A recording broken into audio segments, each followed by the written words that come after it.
দুনিয়াতে কেউ আপন হয় না। যে বউ আপন 2 ঘন্টা আপন থাকেতে 4 ঘন্টা ঝগড়া করে, আসে না নাকি? যে ছেলে আপন সে 2 ঘন্টা কথা শুনে তো 4 ঘন্টা কথা শুনে না, ঠিক না বেঠিক?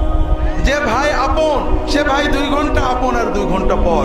যে বাবা আপন, যে সবচেয়ে আপন মা আপন, সেও দেখা যাচ্ছে আরেক ভাইয়ের কথা শুনে পর হয়ে যায়, হয় না? হয় না হাজেরিন, দুনিয়াতে কেউ 16 আনা আপন হয় না।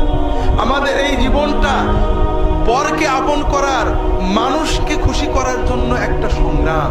ছোটবেলায় বাবা মাকে খুশি করার চেষ্টা করেছি, পারিনি, কত মারছে, ঠিক না বেঠি? বড় হয়ে বান্ধবীদের বন্ধুদের খুশি করার চেষ্টা করছি, থাকেনি, ঠিক না বেঠি?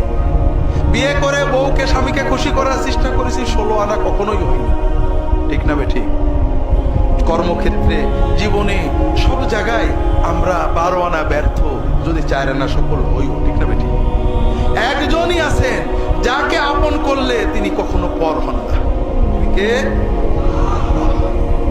আল্লাহকে আপন করতে পারলে সব সময় আল্লাহকে সাথে পাবেন। যদি আল্লাহকে আপন করে নিতে পারেন, আপনার বিপদে আপদে কষ্টে দুঃখে সব সময় মনে হবে আল্লাহ আপনার সাথেই আছে।